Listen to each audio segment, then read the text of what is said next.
Si vous choisissez de partager votre travail en utilisant donc le type de fichier Excel, il est possible que toutes les personnes ne puissent pas le lire. En effet, si ces personnes ne possèdent pas Excel 2010, il est possible qu'il y ait différents problèmes de compatibilité. C'est pourquoi donc il est très important de savoir enregistrer votre document en tant que fichier PDF. Donc pour procéder à cette manipulation, vous vous rendez en haut à gauche et cliquez ici sur le menu fichier. Une fois ce menu fichier ouvert, vous allez cliquer ici sur enregistrer sous. Vous avez donc maintenant une nouvelle fenêtre qui s'ouvre, où vous allez tout d'abord choisir dans cette fenêtre à quel endroit vous souhaitez donc enregistrer votre document. Donc ici je vais l'enregistrer sur le bureau, donc vous voyez le bureau est bien actuellement sélectionné. Vous allez ensuite choisir donc le nom que vous souhaitez donner à votre nouveau fichier. Donc ici je vais également laisser le nom tableau de l'entreprise. Et pour finir donc vous devez bien sélectionner le format donc PDF.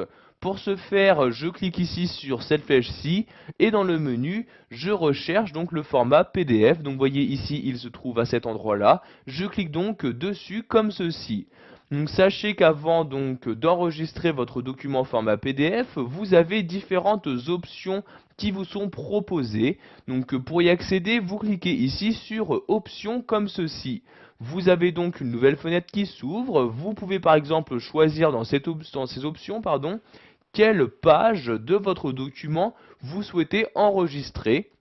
Donc soit toutes les pages de votre document, soit vous choisissez les pages, donc en cochant ici cette case-là, et en choisissant, donc en rentrant ici, les deux valeurs, donc des pages que vous souhaitez publier au format PDF.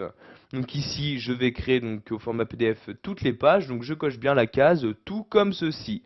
Ensuite, vous choisissez le contenu à publier, donc juste la sélection que vous avez faite, les feuilles actives, donc les feuilles que vous avez actuellement ouvertes, le classeur de son intégralité ou juste le tableau sélectionné. Donc je vais ici par exemple juste publier les feuilles sélectionnées, donc je coche bien ici la case correspondante. Vous pouvez également choisir d'inclure ou non dans le document PDF qui va être enregistré différentes informations non imprimables, comme par exemple les propriétés du document ou les balises de structure. Donc si par exemple ici je ne souhaite pas publier en même temps donc les propriétés du document, je décoche ici cette case là. Donc après avoir modifié toutes ces options, je clique sur OK pour valider mes changements et je peux donc maintenant procéder à l'enregistrement de mon document. Je clique pour cela sur enregistrer comme ceci. Donc l'enregistrement est maintenant terminé. Vous avez donc automatiquement le fichier donc en question qui s'ouvre en utilisant donc ici Adobe Reader et vous avez donc bien ici le tableau sélectionné qui s'affiche. Si je descends ici à l'aide de l'ascenseur, vous pouvez voir que sur la seconde page se trouve également donc la suite de mon tableau créé sous Excel 2010. Voilà, vous savez maintenant comment enregistrer au format PDF votre travail réalisé sous Excel 2010.